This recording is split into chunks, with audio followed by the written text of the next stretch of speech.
आज हम विज्ञान भारती कक्षा 8 अभ्यास कार्य पुस्तिका में इकाई 21 पाइथन में यूजर इनपुट के प्रश्नों को हल करेंगे। प्रश्न संख्या 1 है, निम्नलिखित प्रश्नों के सही विकल्प छांटिए।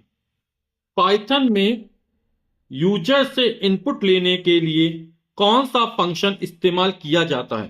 तो आप लोग समझ गए, इनपुट लेने के लिए ये वाला ऑप्शन इस्तेमाल किया जाता है। इनपुट पाइथन में किस ऑपरेटर का उपयोग दो मानों को जोड़ने के लिए किया जाता है? तो आप लोग समझ, जोड़ने के लिए किसका प्रयोग किया जाएगा? इस वाले साइन का प्रयोग किया जाएगा, इस वाले चिन्ह का प्रयोग किया जाएगा। नेक्स्ट है, पाइथन में इनपुट फंक्शन से जो डेटा प्राप्त होता है वह किस प्रकार का होता है? तो यहां पर जो डेटा प्राप्त होता है वो ना तो इंटीजर होता है, स्ट्रिंग होता है, ना तो फ्लोट होता है ना लिस्ट होता है। तो क्या हो जाएगा इसमें? स्ट्रिंग।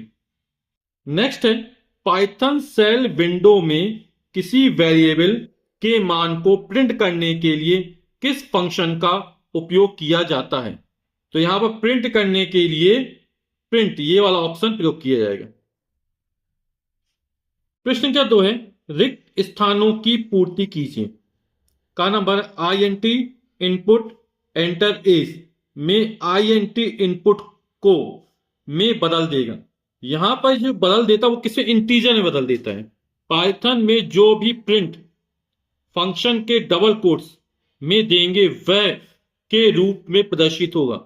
तो जो प्रदर्शित होगा वो स्ट्रिंग डेटा टाइप के रूप में प्रदर्शित होगा।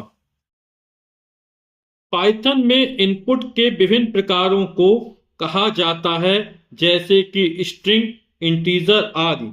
तो यहां पे कहलाता है डेटा टाइप्स कहलाता है। पाइथन में इनपुट फंक्शन का सिंटैक्स है। तो यहां पे लिखेंगे इनपुट,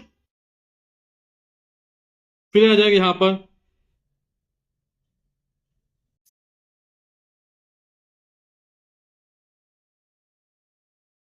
तो input message inside double quotes है। प्रश्न संख्या 3 है, स्तंभ का मिलान स्तंभ खा से कीजिए। स्तंभ खा प्रॉम्प्ट संदेश। तो जो प्रॉम्प्ट संदेश है वो इनपुट के अंदर दिखाई देता है, तो इसका मिलान इससे ही हो जाएगा। प्रिंट फंक्शन, और ये किसके आउटपुट दिखाने के लिए होता है। फिर वेरिएबल में मान स्टोर करना, तो यहां पर यह आ जाएगा। डेटा टाइप में स्ट्रिंग है, पूर्णांक है, फ्लोट आदि आ जाएगा। स्ट्रिंग डेटा टाइप, और स्ट्रिंग डेटा टाइप में आएगा। प्रश्न संख्या 4 है, निम्नलिखित कथनों के सम्मुख सत्य अथवा असत्य लिखिए। का नंबर विंडो का प्रयोग पाइथन कोड लिखने व रन करने के लिए किया जाता है। तो ये कथन क्या असत्य हो जाएगा। नेक्स्ट है, इनपुट फंक्शन से प्राप्त डेटा को str फंक्शन से स्ट्रिंग में बदला जा सकता है। यह भी कथन असत्य है। इनपुट फंक्शन से प्राप्त डेटा हमेशा इंटीजर प्रकार का होता है। यह भी कथन असत्य है। पाइथन एक ब्लॉक आधारित प्रोग्रामिंग भाषा है। तो ये कथन असत्य है। ब्लॉक आधारित प्रोग्रामिंग जो भाषा होती है वो स्क्रैच प्लेटफॉर्म में होती है।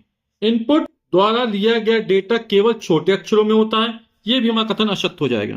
प्रश्न के 5 निम्नलिखित प्रश्नों के उत्तर दीजिए। इनपुट फंक्शन को पाइथन कोड में लिखिए। तो इसके उत्तर लिखा है variable name is equal to input message inside double quotes. फिर print option, your name is equal to student name आ जाएगा। यहां पर यूजर से इनपुट लेने के बाद उसे एक इंटीजर में बदलने का सही तरीका लिखिए। तो ये लिखने का सही तरीका है डबल क्योट्स इंट, फिर input double quotes int input.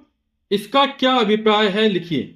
इससे दिए गए उत्तर का टाइप स्ट्रिंग शब्द या अक्षर से बदलकर इंटीजर अंक जैसा हो जाएगा। और लास्ट है स्टूडेंट नेम, है ना, तो इसका जो उत्तर हो जाएगा वो हो जाएगा वेरिएबल।